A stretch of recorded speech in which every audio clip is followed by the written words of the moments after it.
Riccardo Tonelli is the Regional Director of Saica Pack, a sustainable packaging manufacturer with over 10,000 employees across the globe. Riccardo embodies everything you want from a leader: driven, empathetic and trusting.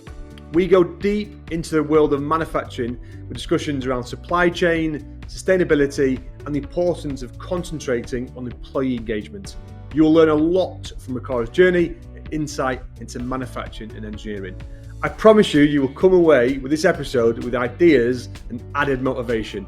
Thank you so much for coming on the show, Riccardo. It's been fantastic. Please help me, everyone, in promoting the show by following, liking, subscribing, commenting, whatever you do. Really appreciate it.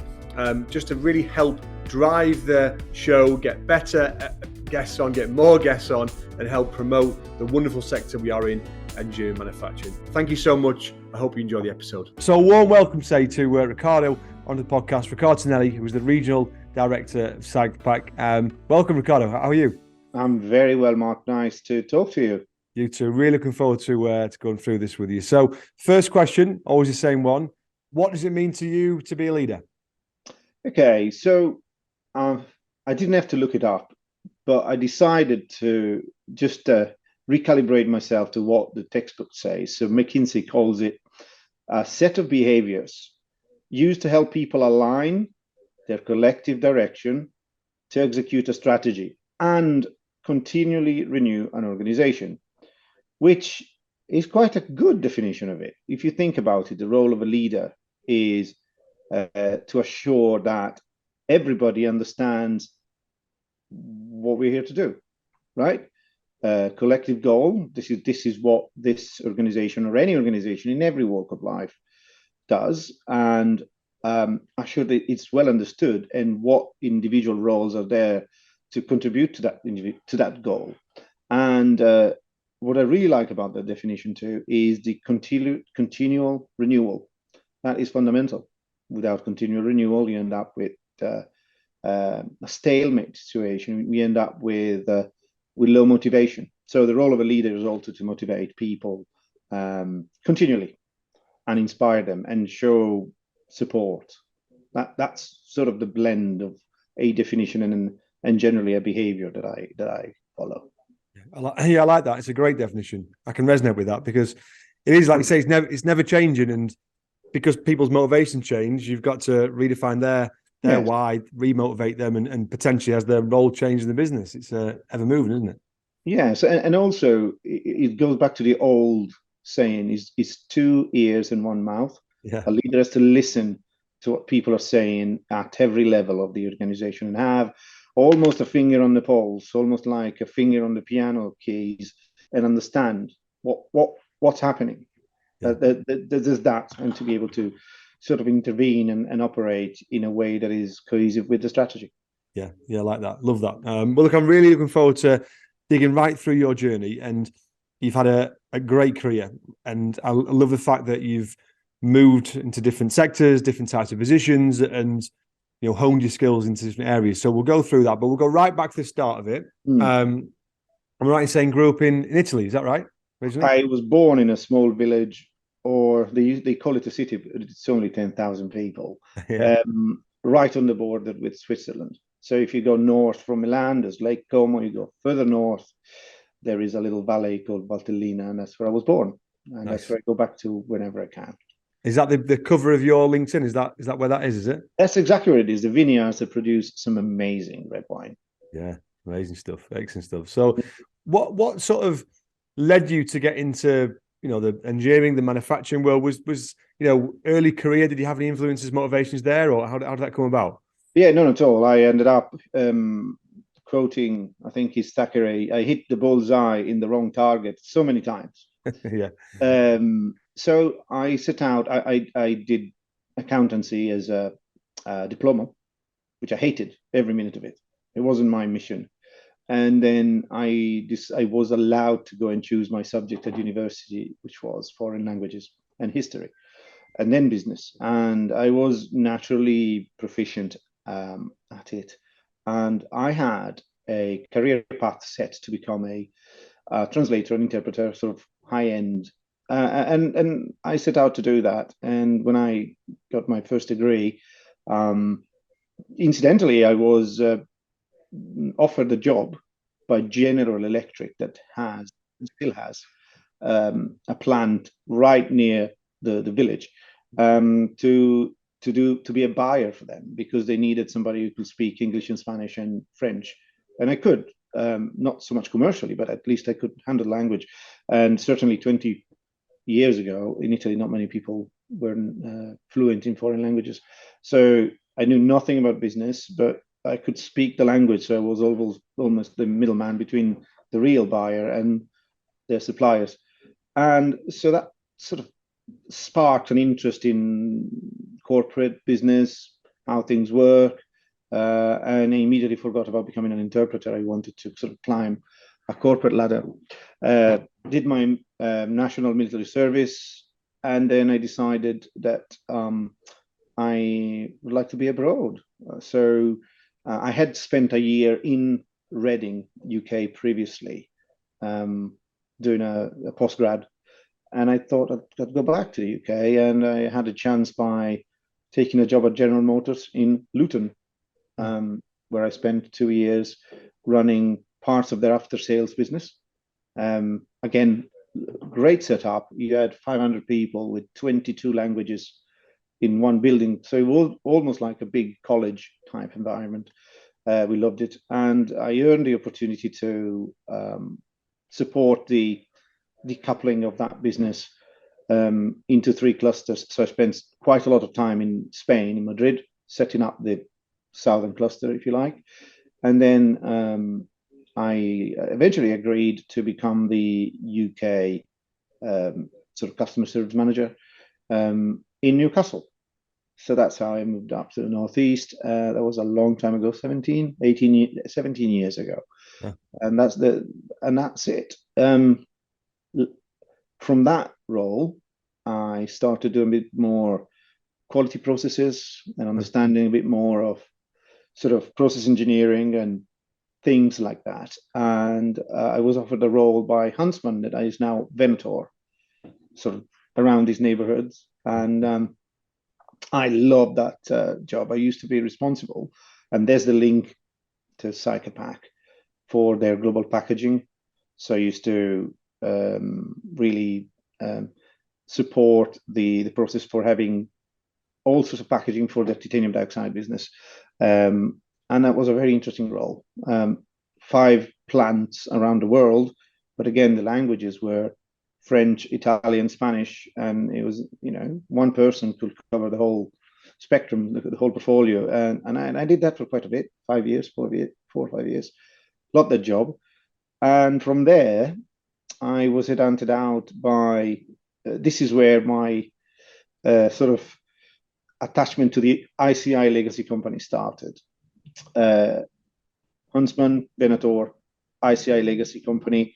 I ended up with Agility, which was the ICI distribution business. And I kind of extended my capability and expertise and reach in supply chain and packing and packaging of chemical products, first in the UK, but running sort of global projects. And then globally by moving to Singapore with a global director role. I love doing that. I love living in Singapore and setting up a blending lube plant for Shell, for example, going over to Malaysia to talk about palm oil derivatives, and creating sort of new technology, sort of green technology, chemical production plants. That was very interesting. And from there, I earned the opportunity to go and become a regional P&L leader for the Middle East and Africa for Agility. And I spent about 2 years in Dubai, which was very interesting. Very privileged to have had that journey. I spent a lot of time in Saudi Arabia, almost became a chief executive of a joint venture that didn't happen. And at the end of that, this is where family pressures sort of pulled me back to the UK. And I worked for Maersk for a bit in a segue continuum of chemical logistics global contracts. I spent time working with some of their biggest agrochemical partners and 4PL businesses.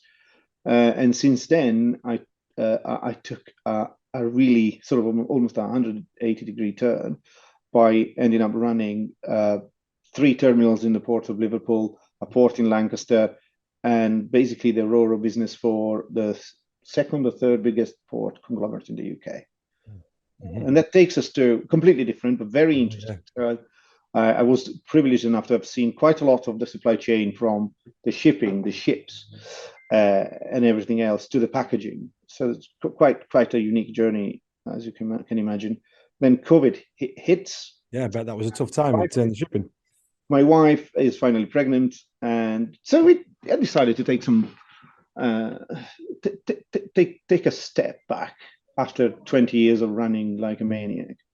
And so I took some time off. I continued consulting in the same field, sort of maritime and shipping. And my biggest customer offered me, if you like, initially was a bit of work, and then it became a bigger role, and then it became a bigger role. And by the end of 2021, I was running the majority of P&O Ferries operations, including the ships, including the ports, except for the Dover Strait. It happened. It just grew by happenstance. It's one of those things that you keep tagging bits on it. There's some enjoyable bits, without a doubt. Great people, and the port and ferry industry is very fascinating. Very, if you like, close in terms of how people collaborate with each other because of the safety implication of running big maritime operations. So everybody knows each other in a collaborative way. They sort of they hit each other in the ribs all the time, but they actually are quite friendly as a bunch. And later on, 8 months ago, I ended up, after a very long conversation, at Saica Pack, where we do corrugated packaging. It's an 80-year-old business from this week, I think, and very, very strong Spanish family-owned business that operates in a multitude of countries across Europe. And interestingly, one of the biggest employers in Hartlepool. And I need to do something to put their name on the map a bit more sort of openly. So it's a huge site, isn't it? I went on, I think I went sort of 5-6 years ago, and yeah, it's a big site, and you don't expect that going in, like you say. No, yeah, really I didn't even know it existed. And right now it's home, and actually quite a nice place to work in terms of people and culture. Yeah, great. Do you ever, I mean, obviously, hearing yourself go through that full career, which is, it's a massive career. Do you know what I mean? Like you say, the drive, ambition, and work rate you must have had to do all these brilliant things in a short space of time, really, is phenomenal. Do you ever reflect and go, wow, that's more than I thought would happen? Or did you always have that vision of that ambition, would you say? Good question. No, I didn't. It happened it happened organically and almost by evolution, by doing something, enjoying it, and almost by trial and error. There were roles that I really excelled at and I enjoyed, and I didn't think I would. Yeah. And others where I thought I would smash it, that were just a bit mundane for me. Yeah. But yes, if I look back at the journey, I'm sometimes I have to pinch myself. But it was enabled by having the ability to do that, by having not that many attachments other than, my patient girlfriend's then wife. There was literally nothing else. I just had to get on and do it. And I guess it's it in itself is an advantage. It creates an advantage at that time. Later in life with children, it's very different. Yes. So I'm happy I got it done then, because I'm not sure I could do another international jaunt like that now. What are your thoughts? I'm quite it's probably quite an old school mentality, but I love the fact that some countries do sort of you go into the service in terms of that side to it. Do you think that year or you spent there in the service helped your mentality of resilience, or what are your thoughts about that? A little bit. In all honesty, I was one of the very last people to have to do it. They were dismantling the service. And I did that by sort of postponing it and doing my degree first, which you could do. Yeah. I was a lot older than everybody else. Yeah. I was in my 20s when everybody else was a child, basically. But yeah, there's not a massive downside to it in the sense that there was quite a lot of camaraderie. You meet quite a lot of people. And in my personal case, because there were so few people left to do it, I ended up doing mostly alpine rescue, search and rescue. It wasn't a real military service as it happens. I spent most of my time really actually using my language skills and being out and about chasing mostly British lost skiers or hikers. Yeah, yeah, but we talk about stressful times. I mean, in terms of, like, say, you worked in the shipping industry, when Brexit happened, COVID happened, all that situation. I mean, that having to make decisions and pivot and be agile, I bet that was a pretty difficult place to be when that all hit. Yeah, very. And there have been different times where stress can hit you, and there's two ways that it can happen. It can happen suddenly, and you understand that it's happening, and it's good because you can face it, and if you're mature enough to see what's happening, you can deal with it and overcome it. The more subtle and dangerous way is when you don't see it, when it becomes part of a day-to-day creep of stress. Yeah. And you only find out, unless you burn out, which thankfully didn't happen to me, you only realize it when you have time to step back.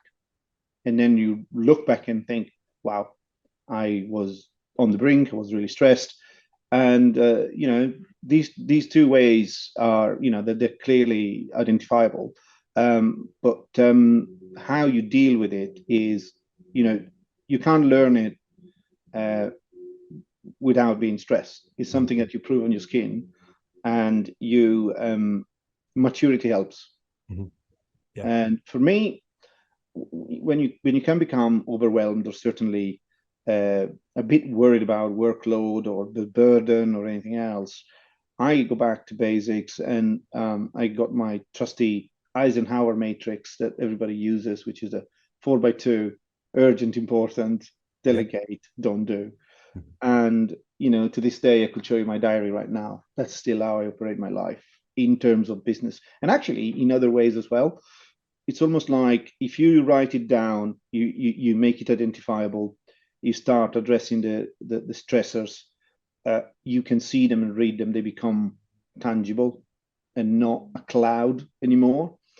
And if you do that periodically and methodically, you start to manage the worry level about the non-important things, right? You focus on the important things, and you learn how to seek for help on the things that people can help you about, in particular in work. Yeah, getting out your head and onto paper. I completely agree. And actually, most leaders I see do it, but they don't. Do you know what I mean? It's almost like an unknown thing. But I think the more people talk about it, in people like you, in certain positions you're in, it gives confidence to other people who go, I'm going to try that, because it's such an important method. I completely agree. The manufacturing engineering over the last 18 months in particular has been sort of volatile, shall we say, and particularly, you look at import, export and that side to it. How was that dealing with that side to it? Did you see a drastic change when you're working on the shipping side with the difficulties of particularly the sort of the export side, would you say? Well, if you track back, I think the world was fairly predictable. We think that it wasn't. We didn't think it was, but it was up to probably 2019, 2018. And pressure shocks from Asia, some effects of Brexit, that certainly created more complexity that people had to deal with. But it also gave the opportunity for people to finally innovate. One example I can give you is that the majority of haulage companies by the cliff edge of 2019 didn't really have an IT system in the UK. And I really mean that, not a functioning email address. And they were supposed to, by January the 8th, or whatever that date was, the D-Day, to be able to comply with very actually simple, but to them incredibly complex, new set of regulations. So it showed how inadequate a whole supply chain system was, with something that actually wasn't particularly onerous in terms of IT at the time, but it was a massive cliff edge. So it did force people to innovate. The second side was with the pandemic, supply chains got turned onto their heads.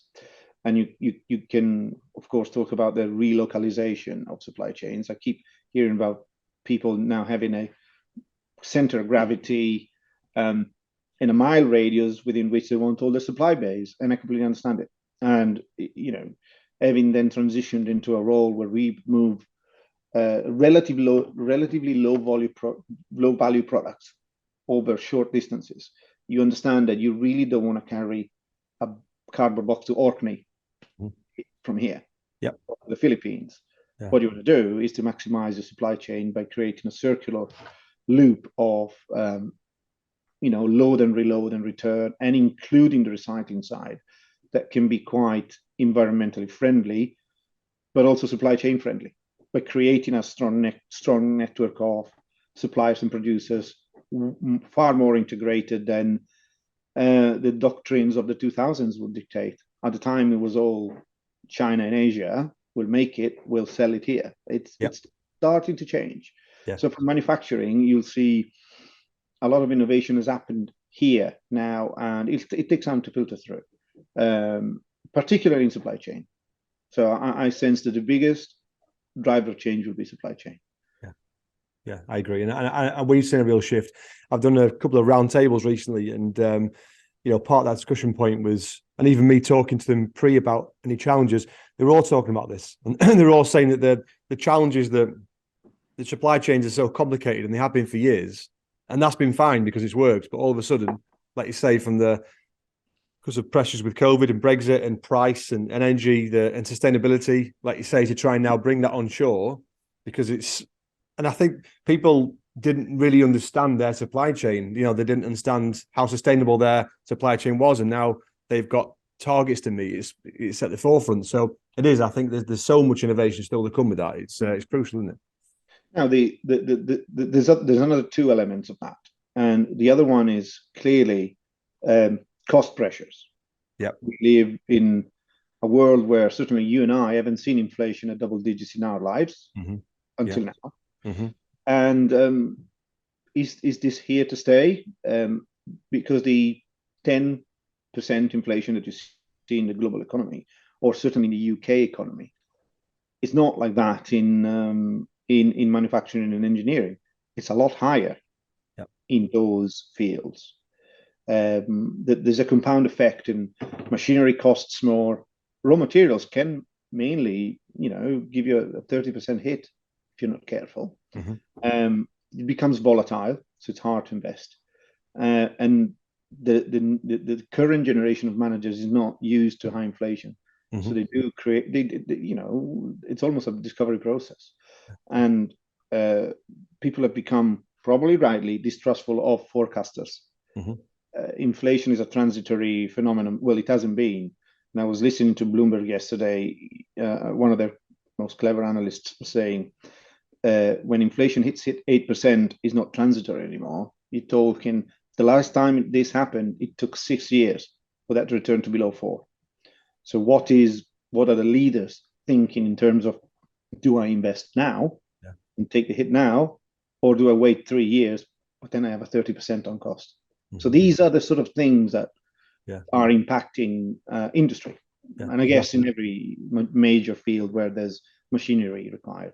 Particularly if you're looking at automation and that side to it, and robotics, that people need to potentially do to get a return on. But like you say, that when to do it and how much this costs. It's really complicated, but it's fascinating. I think so much change in manufacturing. How was it for you? Moving to moving from chemical to shipping, and now into obviously to Saica Pack. You obviously got the link there, but what skills do you think are the main transferable skills when you're moving into a different industry like that? Would you say? So I'm privileged in the sense that this tracks back to my roots at Dioxide, and this is very similar in the sense that it's a process-driven industry where you have a known quantity of product, and we have a strong commercial goal to achieve, which is where my natural set of skills lies, which is in sort of the sales, commercial, developing a network, developing relationships, and then playing sort of the long game where you position yourself in a market and then you build that. So it's sort of the long game, and the ability to see strategy is certainly a transferable skill for me. Yeah. And that's been proven very cool in all my latest roles. So that there's also, quite a lot of specificity, but in reality, is the further along the leadership chain you go, the more of a generalist you tend to be. Unless you are at the top of your game as a dentist or a football player, in business you tend to become a generalist. And if you're good at becoming a generalist that understands the mechanics of business overall, then skills are very transferable. I will never be as much as an expert as the people that I have in my team in cardboard manufacturing, but I'm not sure I need to be. Yeah, because they're the experts. I rely on them. They are my guide in that sense, and vice versa. Perhaps their skill set is not in overall sort of business strategy, and we work together as a team. Apologies for interrupting this podcast for a very quick 30-second pitch of my business. Theo James are a specialist manufacturing and engineering recruitment search firm based in Seaham in the Northeast. If you're looking for any staff or a new opportunity yourself, from a semi-skilled level right the way up to C-suite executive, then please get in touch. We have a specialist consultant in each discipline ready to help. I'm extremely proud of what we've built over the years, and I'd love to extend that service out to you. Thank you. Enjoy the podcast. And that gets right back to the initial definition of management leadership, doesn't it? It's, just alignment. Yes. Facilitating them. Yeah, 100%. And you move into that role. That must be an exciting position for you there. And I imagine lots of things to get into your teeth into. I mean, when you go into a role like that, what are the first couple of things that you want to try to innovate or change, would you say? Well, for me, I was very privileged to have inherited a solid, strong business with a really, really good team. Yeah. And the lifeblood of a business is its culture. And It's not a platitude, it's the truth. If you find every single successful long-term business is based on a culture which is identifiable and is self-sustaining. So my first objective was not to break it. And it's important that I need to become part of that culture and then use my expertise and the things I've learned along the journey to perhaps help this side of the business that I'm responsible for to become a bit more outward looking. I want people to know what good we do in terms of sustainable packaging, sustainable supply chains, and there's a great story to be told. That's an exciting part for me where I think I can add quite a bit of value. But in the main is continue on a success journey by aligning or sort of, I'm using a shipping analogy, but staying true to the goal and the course, despite some of the headwinds that come one way or the other. And that's the journey, really. Yeah, it's a good analogy. And I agree. I think employee engagement has never been more important. Saica Pack have always had, as long as I've been in the industry, have always had a good reputation, which is difficult in this world, in this market, I would say. How do you think they do that? Is that something tangible that they do, on paper, if you like, routinely to sort of build their staff, or would you say that's just a culture which is embedded and now is just part of who they are, or a bit of both? There's a bit of both. The length of service on this site is very long. It's over 20 years in terms of average, but it doesn't. That in itself is not an indicator of much. I've been in a business recently where the average length was 24 years and the culture was shockingly bad. Yeah. So in this case, they sort of kept the good bits and built on them. It's intangible. The intangibles is that you walk through a corridor, you walk through a machine park, and you see people going about their daily business in a way which is positive. They stand upright. They have, even the body language is positive. They tend to want to talk to you about the things they're doing rather than you having to tease information out of them. So that is a sign of a culture where people are engaged, Got a voice. interested, and informed about the business. One of the things I am very keen to continue doing is I do State of the Nation, we call them, meetings where I speak to the entire workforce here in a collaborative way. So I go out and explain what we're doing, how we're doing, and how everybody's input is collaborating and contributing to getting to where we need to go and what's in it for them. And I want to do it every quarter. I've only started, I did one in February, I think, or early March. I'll be doing one probably in July, and more so. Key to having people engaged is to speak to them on a daily basis, but also now and then really show facts and figures of how you're about. And, there isn't a secret sauce. You just need to stay visible, you need to stay close and pick up signs of distress, and they can happen, and they do happen everywhere. And sometimes we tend to overlook things that for us individuals might be not so important, but they are, vital for others. So we need to be very attuned and very open-minded about what makes people tick. So this company has been very good at it so far, and that's probably what make it a good place to work. It's like you say, it's the listening piece, isn't it? When you're talking there, I can tell you're passionate about listening to your staff and seeing if you can hear or see any problems on site, and then picking them up instead of some companies you just head down, isn't it? That's the difference. Yeah, and again, it goes to leadership styles. My style is to be empowering and trusting of people by default. So I'm not big on telling people what to do. We agree on what we do together and what the goals are, and you treat people like grown-ups. And in this day and age, people accept it and embrace it a lot more than perhaps in the past. So sometimes people do need direction, and absolutely, but by default, the world is changing to a more, everybody's understanding of their status in life. We're all equals, and we don't just tell people tasks and tell them what to do. We understand what the goals are, and we go at them together. Yeah, great stuff. Riccardo, with the world changing now to a much more sustainable world, and people trying to hit net zero, carbon neutral, how's that been for a cardboard recycling manufacturer? What's been the sort of the advantage and the challenges, would you say, regarding that? So Saica is an interesting business. All the paper that we use here is recycled. Yeah. So all the paper that Saica makes in their paper mills comes from a recycling business.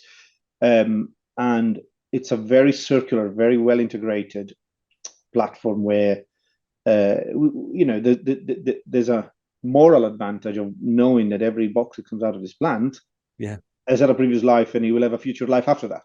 Mm-hmm. I like that. Now, I'd like to think that in the future, this is where I don't mind government setting the rules, where we are a bit more careful and organized in recycling packaging. Plastic is the same, paper, wood, where quite a lot can be turned into 10 cycles rather than 3, rather than 2, and Saica can play an amazing part in that through talking to their customers. If you see what our customers value, and we are heavily involved with large manufacturers, as you can imagine. We're a volume producers. We make well over 100 million boxes. They want sustainability. They want the track record. They want to be able to telling their customers, who are retail consumers, that what they do is sustainable. And if they want to trace it all the way back to the cellulose, certainly in our case, it's all sustainable. And we can definitely do more in the supply chain. That's sort of part of an ambition of mine, to try and take it to the next step. Yeah. And obviously with the factory itself being and companies now, like I say, trying to carbon neutral, trying to hit their own sort of net zero targets. Is that where Saica on that journey in terms of the factory itself? Have they started with ESG, solar panels, LEDs, that side to it? Where's? So yes to all that. In particular, there's a program that refers to zero, where we want to become a zero waste site. Yeah. and we're not far from it. We're in the high 90s now. Brilliant. Yeah. And how we do that is to collaborate with our sister companies, Yeah, like Nature, but also to reduce our own waste here. It's easier for us than for others who are process industry that create virgin product. yeah, Clearly. yeah. Having said that, there's other things that can be done. There's a lot we can do about energy generation. We recently installed a dual feed boiler that reduces our usage of energy. So we are quite forward looking into that. But at a strategic level, industry has a step change to make in electrification, in particular by the use of wind, by the use of solar energy, and by the use of hydrogen combined. When I was running one of the ports in Northern Ireland, I had some exciting discussions with people. Then I know this sort of stuff is happening around T-Sport, where you look at about hydrolyzation out in the North Sea that brings in clean hydrogen that fuels. For example, it can fuel all the tugmasters, all the tractors. Shuttle type of lorries can go 200 miles on a load of hydrogen. There's a lot that we can do. We're only scratching the surface, and I'm not a zealot in this field, but there's a lot that we can do. We, in our little world, start with the product that we make, and with the waste that we don't make. Yeah, excellent. No, it sounds like you're well on your way, and you obviously mentioned there with the challenges that the manufacturing has, and it sounds like Saica Pack are doing really well in regard to, I guess, on average, if you like, in terms of where companies are.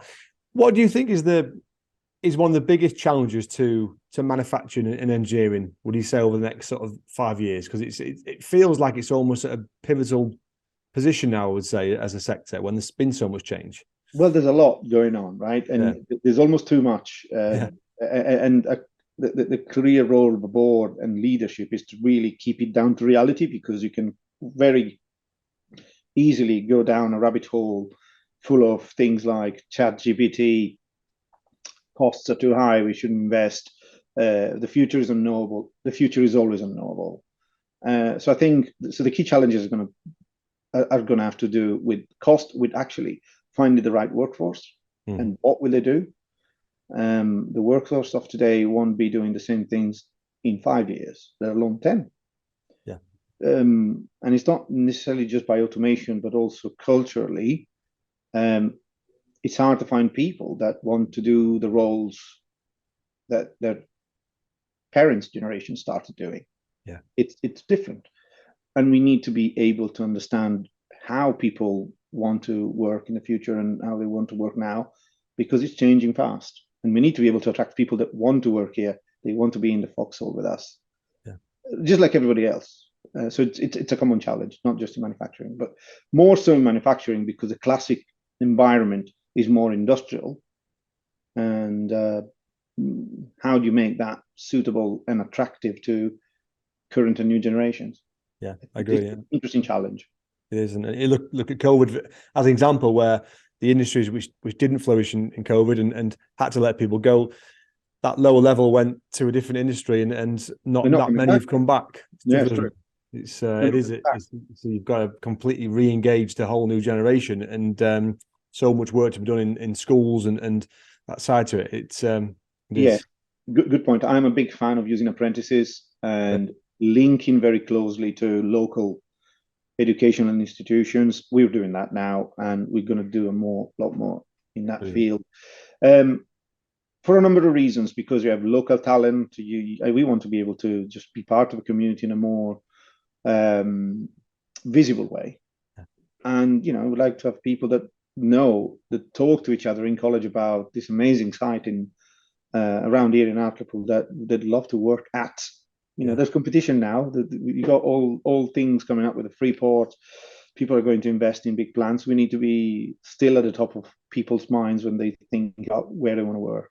Yeah, I think that's what a lot of, if you look at the Northeast as an example, historically a lot of the good companies have done that. Your Nissans have done that. Everyone wants to work in Nissan. I would say, you had your Black and Decker in Spennymoor. you know, modern day, I think Axon Nobel, what they do up in Ashington is superb. The way they've connected with the Fantastic community. sites, yes. You know, so I think you're right. If you can connect with that community and that almost become its own culture, the people know what to expect from a business locally. And obviously Hartlepool College, you know, I know I've heard a lot of great things what they do outside to it. So it's a good area for that, isn't it? To try and engage people. So superb stuff. Oh, look, I've got some quick fire questions, which you don't know these, so they're random. Okay. So they're never that quick fire. But who's the best manager you've ever had and why? Oh, do I have to name names? You can do, don't have to. Because I hope you listen to this. The best manager I had is the guy that took a punt on me to take him to Singapore. Is Andrew Jackson, who's now, I don't know what he's doing, but he's a good guy from Yorkshire, ex-ICI, of course, ex-Agility. He was inspiring for me because he trusted my sort of my talent, and that was a game changer in my career for sure.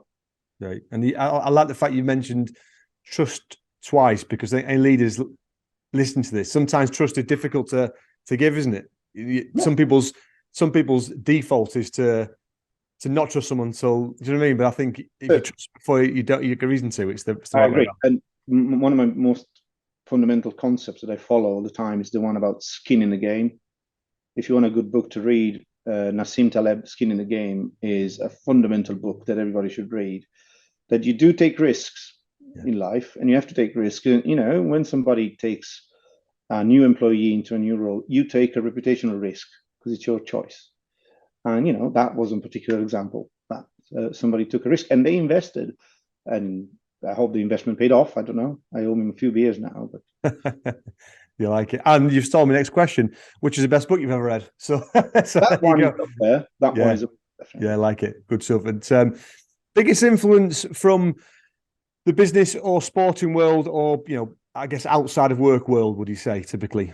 I can give you one which is maybe sound a bit pretentious, but I am a big fan of Theodore Roosevelt, and I always look back especially in times of distress. There's a passage from his memoirs called "The Man in the Arena," which you're invited to read, that talks about the doers who fail and come up short and stand up again while the critics criticize. And he's very similar to and so he's a great inspiration of mine.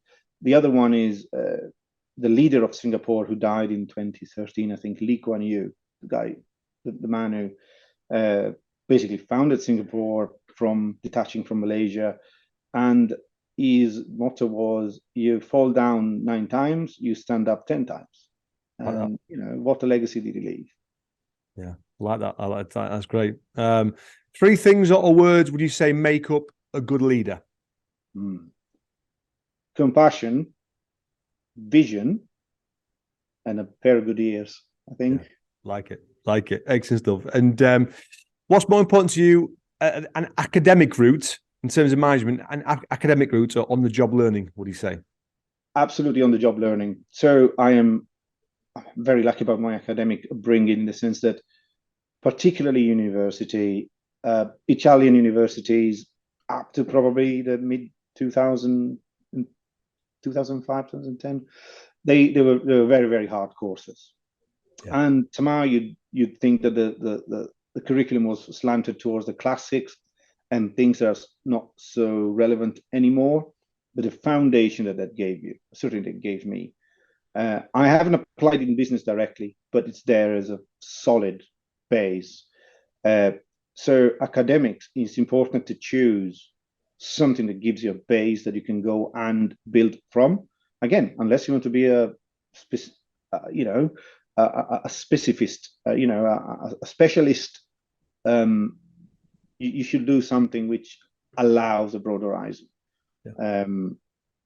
But on the job learning is far more important. The older you get, you learn more about collaborating with people, for sure. Excellent. And the next sort of 12 months for the Saica Group, obviously, you know, I imagine you've got loads of plans ahead. What's on the roadmap? Yes, well, for us, Saica Group, in our region, our goal is to become a lot more visible. Yeah. And so, actually, thank you for the opportunity of being up here, because some people will now click on a Saica website and understand what it is that we do, and they want to talk to us about, whatever it is that they're doing in terms of business. Certainly put ourselves on the map, continuing on a strong trajectory of working safely, and really going down the sustainability road in a way that is meaningful for people. So that's really the story. Which actually, I think it's a very interesting point, because we're seeing more and more people, particularly younger people, who purpose is probably more important and more at the forefront than it used to be. And actually, people are now asking about the company sustainability process, and they want to be part of something they're proud of. So I think that will become more and more of a selling point, if you like, for a company like that, and put pressure on other companies to make sure they can compete, because it is, people want to come into a business which is ethical and has standards. Sense of belonging is becoming more relevant in people choosing their careers, for sure. 100%. Look, Riccardo, this has been great. I really appreciate it. I think, I think people will learn a heck of a lot in terms of, what you've done at Saica Pack and what they're doing there, but also just you as a leader. I think, you embody everything that everyone would want from a leader, which is just someone who is, a good listener, trusts people, wants to do right for them, not just for you. And I think it's been great. So as I say, I learned loads from these, and I've learned a hell of a lot today. So thank you very much. I really appreciate it. Thank you, Mark. I hope I'll see you soon.